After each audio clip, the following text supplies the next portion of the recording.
Assalamu alaikum wa rahmatullahi wa barakatuh. My name is Adam Muhammad Osman and welcome to Somaliland National Television News English. Here to bring you the latest news. Let's start with the headlines. Somaliland representative in Sweden meets Swedish Democratic Minister and EU Member of Parliament. Somaliland Human Rights Commission hold academic debate. Israel has new government following 2 months of deliberations. Somaliland representative in Sweden, Roda Chama Ilmi, met with the Swedish Minister of Democracy and also EU Member of Parliament, Birgitta Ohlsson, in the Swedish capital Stockholm. Somaliland representative to Sweden, Roda Chama Ilmi, held a consultative meeting with the Minister of Democracy, who is also a European Union Member of Parliament, Birgitta Ohlsson, and this meeting took place in the capital of Sweden, Stockholm. Also present for this meeting was the Head of African Affairs, who's the special political advisor to the Minister of Democracy. This meeting discussed further strengthening international affairs, where Somaliland representative Roda Chama Ilmi received a warm welcome.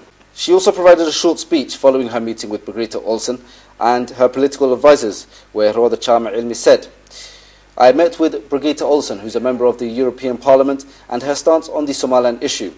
Minister Birgitta Ohlsson said that she's well aware of Somaliland's achievements in comparison to the rest of the Horn of Africa, especially in regards to security, democracy and political progress." Roda Chama Ilmi, Somaliland's representative in Sweden, was pleased with the outcome of the meeting and said she will continue her efforts from Sweden in regards to Somaliland's cause. The Human Rights Commission of Somaliland, in conjunction with the Danish Refugee Council, held an academic debate on the issue of human rights in Somaliland. This academic debate, held by the humanitarian organisation DRC, the Danish Refugee Council, in conjunction with the Human Rights Commission of Somaliland, had the various human rights stakeholders present, and it took place in the capital of Somaliland, Hargeisa. Vice Commissioner of the Human Rights Commission for Somaliland, Mahmoud Garad, provided an opening speech at this academic debate, where he stressed that Somaliland's Human Rights Commission may be a state-funded organisation. However, the body itself is an independent body for the protection or preservation of human rights in Somaliland. This academic debate, which will continue for 5 days, hopes to cover important issues of human rights and potential violations that regularly occur in Somaliland, which aren't obvious to the Somaliland community as violations themselves. Somaliland's women's organisation NOW and the ruling party Kulmiye have held a joint press conference stating their support for President Ahmed Mohamed Mohamud's decision that Somaliland will not take part in the London Conference for Somalia in May. Delegates of NOW, or the National Organisation of Women for Somaliland, and members of the ruling party Kulmiye supported the decision to not take part in the upcoming London Conference for Somalia due to be held in May. President Ahmed Mohamed Mohamud took this decision following recent trips to London and Istanbul, where he met with several delegates regarding the issue of Somalia and Somaliland. The chairperson for the women's organisation, or the women's segment for the ruling party, Kulmiye, Husni Mohammed Warsame, said that she fully supports the decision of President Ahmed Mohamed Mohamud on Somaliland's decision not to take part in the London conference as a brave decision, and that President Ahmed Mohamed Mohamud does not allow infringement on Somaliland's sovereignty. The ruling party Kulmiye have also supported the decision of the President of Somaliland and have not changed their stance of retracting from the 1960 union, which came to an end in 1991. You're tuned into Somaliland National Television News English, the only Somali-speaking channel with an English news program. Now for our international headlines.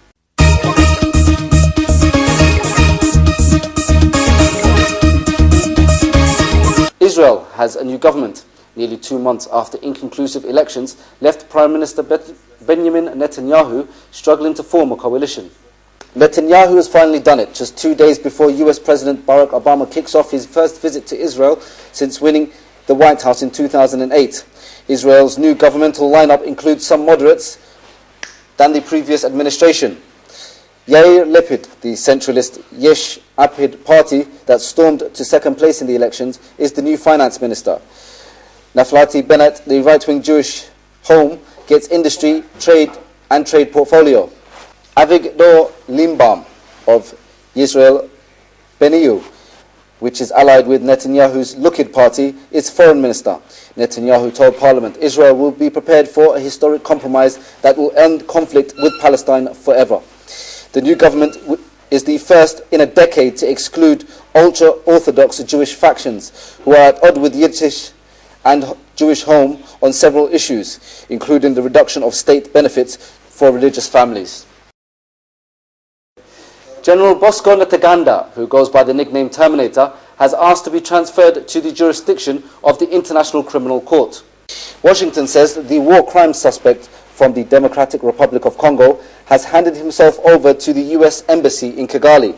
Neither the US nor Rwanda recognize the ICC, or the International Criminal Courts. I can confirm that this morning Bosco Ntaganda and the ICC inductee and the leader of one of the M23 factions walked into the US Embassy in Kigali. He specifically asked to be transferred to the ICC in The Hague, said State Department spokesman Victoria Nuland. Eastern DR Congo has been torn by conflict since 1994, when ethnic Hutu groups accused of perpetrating the genocide in neighboring Rwanda fled over the border. It is unclear why Ntaganda chose to give himself up. He may have been left in a more vulnerable position since his rebel M23 movement split into rival factions earlier this month. A close ally was also detained by Rwandan authorities a few days ago. In Cyprus, thousands of British have reacted with outrage at plans to tax bank accounts which are in credit.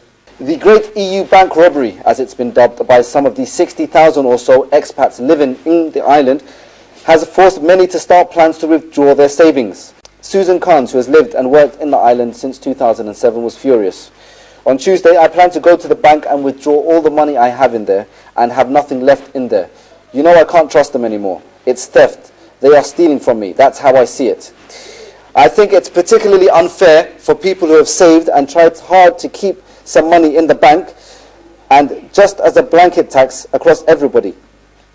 I can understand people with higher savings getting taxed more, but 6.75% seems an awful lot of money to me. I think it's very clever of making sure that Cyprus pays its fair share, said Stuart Cowell. British Finance Minister George Osborne said his government will reimburse military and governmental personnel working on the island, but the UK taxpayer will have to foot the bill.